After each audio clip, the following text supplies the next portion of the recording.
Jagannath everyone welcome to my another mini vlog. आज हूँ day 16 of 21 days challenge. सकाळू breakfast रे रुटी भेंडी आलू कषा खाई मु बाहरी जाइली कॉलेज जा रास्तार किसी तो ब्यूटीफुल व्यू ना एमती खाली बिल्डिंग्स ट्रैफिक एम सब देखिए जावा कथा।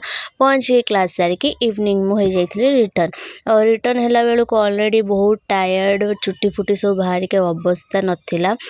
तो कौन करिया लाइफ तो सेमती समस्त लाइफ सेमती ही चलुची तो करिया को पड़ो। तो मुझे घरे पहुँची जाइली आसिक देखिली बापा एठी तांकर गीत रिहर्सल करती बापा भजन रे गीत गाती तो से गीत लिखुले आ मुझे फ्रेश होकर पलि आसली। मु फ्रेश होकर आसला परे मो मम्मी एठी नाकरे सिंदूर लगाउथला कारण मो नाक फुलटा भांगी जाइथिला आ मु गोटे काठी पुरैथिल तो हेटा पाचिला मु जानिनी कम पे एमती। कान फुल भी मु बिना गोल्ड छाड़ी के अलग किसी इमिटेशन रे यूज कले संगे संगे पाची जाए।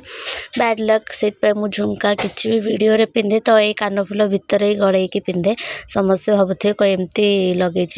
तापर मो पाई थिला समोसा मु आसिक समोसा खाईदेली।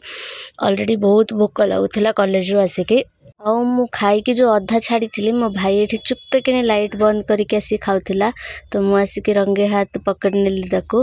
तापर आमे डिनर करके सोई पड़िथिलु आउ एठी देखन से फोन देखुथिला तो मु एठी इरिटेट करुथिली आउ मो नाक को देखिकी मते ही बहुत कष्ट लगुथिला बहुत पूज बाहर थिला तो मते डर लगुथिला कि ब्लीडिंग न हो किछि न हो।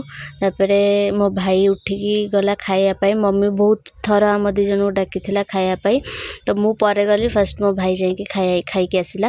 खाइबार थिला रुटी भात बैगण आलू भजा टमाटर दड़ा मम्मी हाथ टमाटर दड़ा तो वाओ अनबिटेबल। एक्चुअली आम जन घरे खाई आसलु पनीर मटर तरकारी भात तार इनवाइट करथिले बट माँ मन जेपर्यंत पुणी ता पाखे खाइन से बुझीबनी। Please do subscribe guys. See you all in next mini vlog. Tata.